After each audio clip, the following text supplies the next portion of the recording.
Hello! So today we're going to review The Bride, the Black Tarot. Alright, let's start! So ito siya. Sa US ko siya binili din. Ayan.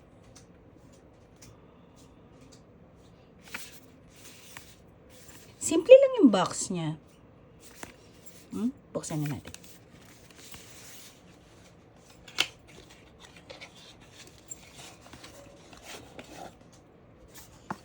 Set aside yung box here. Yung tarot guidebook, sobrang simple lang din. Ayan, let's check.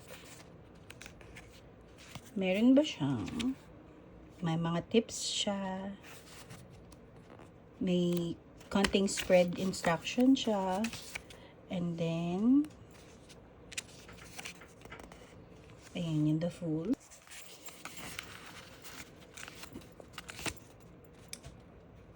Ayan, meron siyang upright and reverse meaning, which is good. Tapos may, siya, symbolism siya. Ayan. May picture sa gilid. Actually, let's see. Pero, dun sa mga minor arcana, ganyan na lang siya. Hindi na siya isang Ayun. So, ito lang natin siya. Let's proceed with the deck. Tingnan muna natin kung anong itsura niya kapag naka-reverse, kung halata ba siya. And yes, halata po siya pag naka-reverse. So, kapag nagbabasa kayo ng reverse meaning, makikita nyo na na mahahalata siya. So, ito siya. Lalagay ko siya dito sa side. So, pwede nyo pong i-pause kapag medyo mabilis. The Fool. Astig siya, kaya nga kumuha ko nito para i-review. The Fool.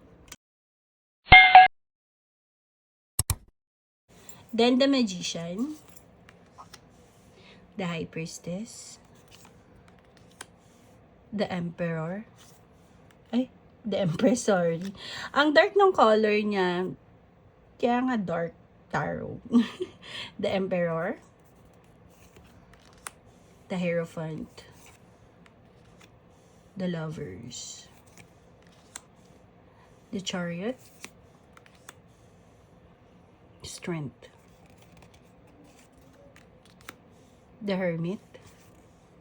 Wheel of Fortune.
spears yung tawag sa pentacles niya, I think. Yeah. So, try natin siyang review muna natin yung side niya, no? Matte yung side niya. Black matte lang. Which is good. Ayoko kasi ng mga gilded kasi kumukupas yan. This one is matte. Matte yung side niya. And then yung grab sa kanya, it's a, standard tarot size. So, malaki na yung kamay ko, isang grab. Okay naman siya. The quality naman is, makapal siya, no? Hindi siya tulad ng mga ibang tarot na, pag ginanyan mo, manipis. Tapos, nagbe-bend agad pag nakaganyan. So, this one, makapal siya. And then, kung i-shuffle natin siya, this one, kahit matte yung gilid niya, kasi yung, dito naman, medyo, naman siya satin. Parang medyo may pagka-satin siya. Na may pagka-matte.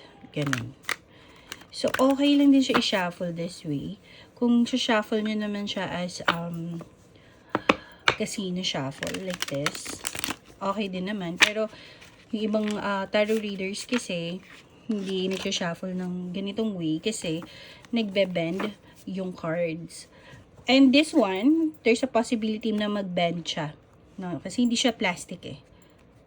Hindi siya plastic. So, it's better talaga na i-shuffle siya that way. Kung i-shuffle nyo naman ng paganito, sabi lang siya, okay lang. Maganda naman yung pag-slide niya. Hindi siya, hindi kasi matte na matte. Unlike the other cards, pag matte na matte, ang hirap niyang i-shuffle this way. So, yun. For me, overall, dahil hindi ako mahilig talaga sa dark, no? Dependent talaga sa, sa tarot reader. Hindi ako ganang fan ng mga dark tarot. So, mas gusto ko yung medyo colorful, ganun. Mas nakaka-resonate ako. So, for me, this is 6 out of 10. Pero, if you are into minimalist and usually, nakikita kong gumagamit nito sa YouTube is lalaking tarot reader. Ayun. Okay siya. Kaya ko lang siya nirate ng 6 out of 10. Kasi, hindi nga ako fan ng dark type of tarot. So, yun lang. If you have any tarot in mind, Lenormand or Oracle, na gusto nyo i-review natin, let me know. You can comment. And then, unahin natin siya if meron ng available here. But if not, I'll try my best to find it. Thank you. Please subscribe. And see you in my next video. Bye!